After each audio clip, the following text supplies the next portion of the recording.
You know those interview questions that kind of feel like traps? Like, tell me about a time you made a mistake. Tell me about a time you missed a deadline. What's your biggest weakness? All those questions, nobody really likes them, right? Because they feel like traps. But here's the truth. They're actually tests. And there's actually a way to answer them that makes you look stronger, more self-aware, and a little bit more impressive than other candidates there. So in this video, I'm going to show you how to do that. My name is Sarah Camillo, and I'm a certified career coach and resume writer with 15 years of recruiting and interviewing experience. So first of all, why do they ask these questions? Interviewers are not looking for perfection, right? We're all human. We all know that people make mistakes and deadlines slip, and not everybody loves every manager or leader that they've worked with.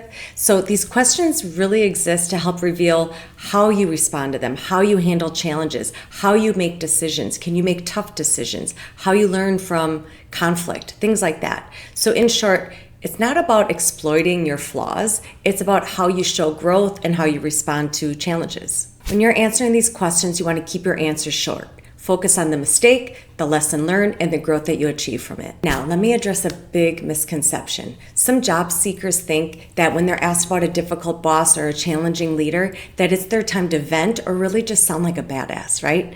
So they take it too far. They share too much and they leave it as if this is how I stood up for myself. So while that might make you feel like you gave a really strong answer, it actually backfires because it makes you sound like you're an employee that places blame on other people instead of taking some responsibility and growing from it. Interviewers want to learn how you can navigate these challenges. In this video, I'm going to be sharing some examples of answers that you can use just so you can kind of see the difference on what I'm trying to explain here. The strongest answers are ones that show how you adapt, how you learn from different situations, and how you grow from these challenges. That's what the interviewers are looking for. And one thing I've shared across many of the videos that I've done on interviewing is when in doubt, remain professional. Okay, here are some examples of strong answers to these obscure questions. So say the question is, tell me about a time you made a mistake.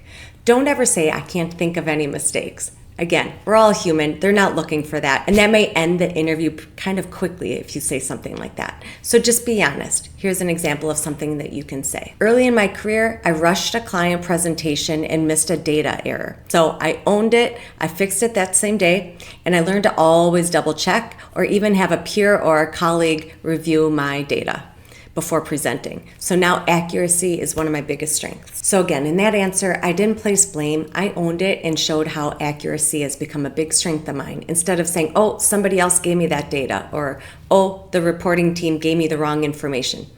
None of that. Just own it and resolve it. Okay, I have two more examples for you. Question number 2, tell me about a time you missed a deadline.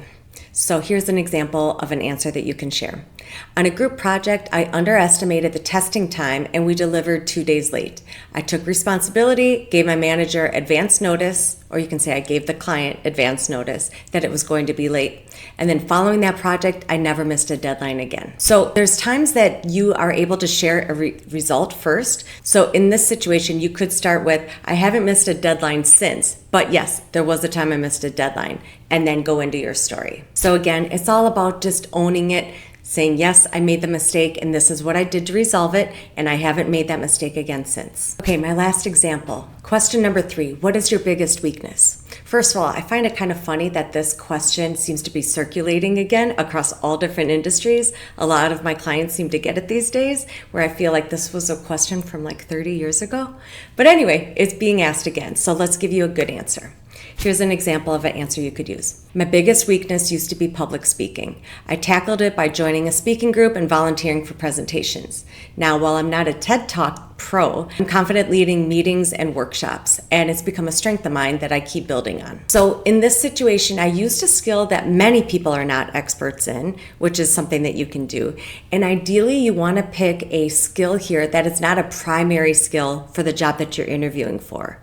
So if you're interviewing for a job in IT, I don't recommend saying I'm not very tech savvy. Like, that's not going to help you get the job. You want to share a skill that isn't primarily used in your day-to-day of the job. Kind of like public speaking usually isn't a skill that's used every day. Something that has changed in interviewing, even from 2024, is that Employers are looking for interviewers that give structure in their answers, not just winging it. You want to have structure. You want to share, like I said, different frameworks for these types of questions or different storytelling techniques so that your answers appear legit and there's some structure to them, then they're easy to follow by the interviewer. We talk a lot about this in my tip program and when I'm doing mock interviews with my clients or with other professionals out there. You don't want to wing your answers. You want to have structure, and once in a while share that result first and then the story. Mix it up a little bit. But again, focus on structure and having a good beginning and end to each answer. All right, here are some critical reminders for every interview. You don't want to bash others. You don't want to bash coworkers or previous bosses that you've had. That just looks like you're placing blame. Keep the focus on you, your actions, your learning, and your career growth. You want to spend 20% of your answer on the problem and about 80% of your answer on the solution and the growth that you've gained from it. Avoid too many details in these stories. You don't have to give too many details. You want to focus on, again, the growth and the lessons you've learned along the way in your career. And know that it's okay to sound vulnerable in an interview. That shows honesty and it shows authenticity as well.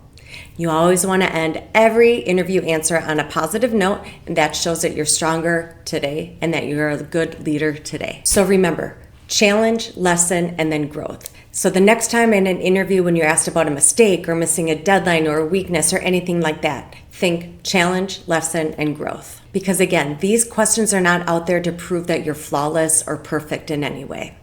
They're about proving that you're resilient and how you bounce back and that what makes you the best hire for this opportunity. Okay, if you found this video helpful, please like and subscribe for future videos. I also want to know if you find it helpful when I give examples of answers that you can use, because I love doing that, but I just don't know how helpful it is. So please comment below if you find that helpful. I'd be happy to do more. All right, again, if you like the video, please like the video, and I'll see you in the next one.